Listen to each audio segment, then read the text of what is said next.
Hi అండి, అందరికీ నమస్కారం. ఈ వీడియో ద్వారా మరో ముఖ్యమైన విషయం పైన క్లారిటీ ఇవ్వడం కోసం ఇక్కడికి వచ్చాను. రెండు తెలుగు రాష్ట్రాల్లో వరద ఎంత బీభత్సాన్ని సృష్టించింది అనే విషయం మనకందరికీ తెలుసు. అయితే వరద గురించి ఎంతగా మాట్లాడుకుంటున్నారో ఇప్పుడు కృష్ణలంకలో వేల నివాసాల్ని ముంపుకు గురి కాకుండా కాపాడినటువంటి రక్షణ గోడ గురించి కూడా అంతగానే మాట్లాడుకుంటున్నారు రెండు తెలుగు రాష్ట్రాల్లో. అయితే ఈ రక్షణ గోడ ఎవరు కట్టించారు? జగన్ కట్టించాడా లేదా చంద్రబాబు కట్టించాడా అనేది ఇక్కడ ఒక $1 మిలియన్ ప్రశ్నగా మిగిలిపోయింది. దానికి సమాధానంగా మనం ఇప్పుడు ఈ వీడియోలో చర్చించుకుందాం. విషయంలోకి వచ్చాము అంటే ఈ ప్రాంతం వరద ముంపుకు గురి కాకుండా ఒక రక్షణ గోడ కట్టడం ద్వారా చాలా ప్రాంతాన్ని కాపాడొచ్చు అనే ఒక నివేదిక ప్రభుత్వాలకి పరిశోధకుల ద్వారా అందింది. కానీ దశాబ్దాలుగా అంటే 2-3 దశాబ్దాలుగా ఆ గోడ కట్టడానికి ఏ ఒక్కరూ కూడా పూనుకోలేదు. అయితే మొట్టమొదటిసారిగా 2014 నుంచి 2019 వరకు ముఖ్యమంత్రిగా ఉన్నటువంటి చంద్రబాబు గారు 2016వ సంవత్సరంలో డిపిఆర్ తయారు చేయించారు. అంటే ఒక ప్రాజెక్ట్ మొదలు పెట్టాలి అంటే ముందు ఈ డిపిఆర్ అనేది ఉండాలి, డీటెయిల్డ్ ప్రాజెక్ట్ రిపోర్ట్. డిపిఆర్ తయారు చేయించి ఆ ప్రాజెక్టుకు అయ్యే అంచనా వేయించారు. ఆ ప్రాజెక్టు మొత్తం కట్టాల్సినటువంటి గోడ 3.44 కిలోమీటర్లు, అంటే దాదాపు సింపుల్గా 3.5 కిలోమీటర్లు అనుకుందాం. అయితే 2016 నుండి 2018 మధ్య కాలంలో ఆయన పూర్తి చేసినటువంటి పని 2.28 కిలోమీటర్లు. 3.44 కిలోమీటర్లలో 2.28 కిలోమీటర్లు 2018 చివరికి పూర్తి చేశాడు. అయితే మిగిలిన పని జరుగుతూ ఉండగా జగన్మోహన్ రెడ్డి పార్టీ అక్కడ ఆవాసాల్ని ఖాళీ చేయించి కట్టాలి. ఎందుకంటే నది ఉన్నా చెరువు ఉన్నా ఆక్రమించి కట్టుకోవడం మనకు అలవాటు కదా. చాలామంది ప్రజలు ఆ నదీ ప్రాంతంలో కట్టుకున్నారు ఇల్లు, వాళ్ళని ఖాళీ చేయించి గోడ కట్టాలి.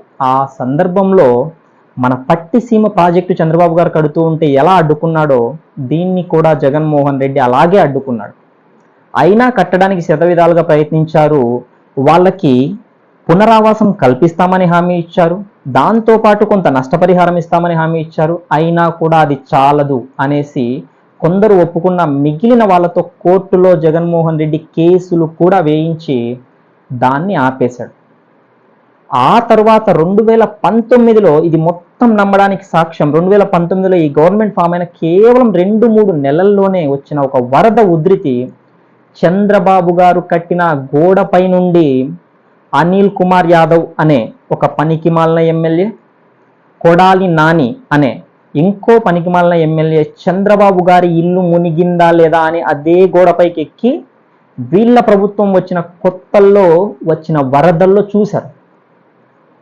అయితే మిగిలిన 1.16 అంటే చంద్రబాబు కట్టిన దాంట్లో కేవలం సగం దూరం మాత్రమే జగన్మోహన్ రెడ్డి ప్రభుత్వం ఫినిష్ చేసింది. మొత్తంగా 3.44 కిలోమీటర్ల దూరంలో 2.28 కిలోమీటర్ల గోడ చంద్రబాబు ప్రభుత్వం పూర్తి చేస్తే 1.16 అంటే కేవలం సగం మాత్రమే. చంద్రబాబు కట్టిన దాంట్లో సగం మాత్రమే, పూర్తిగా కట్టలేదు అని చెప్పను, జగన్ ప్రభుత్వం కట్టింది సగం మాత్రమే. కానీ ఈరోజు జగన్ మీడియా చేస్తున్నటువంటి హంగామా ఏ స్థాయిలో ఉంది అంటే అది మొత్తం జగనే కట్టాడు అన్నట్లుగా ఉంది. ఈ విషయంలో క్రెడిట్ ఏదైనా ఇచ్చేది ఉంటే 70, 80, 90% వరకు చంద్రబాబు గారికి ఇవ్వచ్చు. ఎందుకంటే ఆ ప్రాజెక్టు రూపొందించడానికి, ఆ ప్రాజెక్ట్ని ముందుకు తీసుకెళ్ళడానికి ఏ ప్రభుత్వం కూడా ముందుకు రాలేదు. ఆ గోడ కట్టాల్సిన అవసరం మాకేంటి, ఎప్పుడో వరద వస్తుంది, దానికోసం 100 కోట్లు 200 కోట్లు బడ్జెట్ కేటాయించాల్సిన అవసరం మాకేంటి అని ప్రతి ప్రభుత్వం వెనకడుగేసింది తప్ప ఒక్క చంద్రబాబు ప్రభుత్వం మాత్రమే 2016లో రక్షణ కవచాన్ని నిర్మించడానికి పూనుకుంది. ఆ రక్షణ కవచమే ఎన్నో వేల కుటుంబాల్ని, ఎన్నో లక్షల ప్రాణాలని కాపాడుకుంది. సో కొంతవరకు అది పూర్తి చేసినటువంటి ఘనత కొంతవరకు జగన్కి ఇవ్వచ్చు, క్రెడిట్లో అగ్రభాగం చంద్రబాబుకే ఇవ్వచ్చు అనేది నా కన్క్లూజన్. నేను ఏదో ఊరికే బ్యాక్గ్రౌండ్లో ఎలివేషన్ లేసి చెప్పట్లేదు, ఇది డీటెయిల్స్ సేకరించి చెప్తున్నాను. ఈ డీటెయిల్స్లో ఏ చిన్న పొరపాటు ఉన్నా కూడా మీరు కామెంట్ సెక్షన్లో తెలియజేయచ్చు, దానికి నేను సమాధానం చెప్తాను, దానికి నేను బాధ్యత వహిస్తాను. మరిన్ని వివరాల కోసం, మరిన్ని నిజాల కోసం ఈ వీడియోకు లైక్ చేసి మా ఛానల్కి సబ్స్క్రైబ్ చేసుకోండి. Thanks for watching.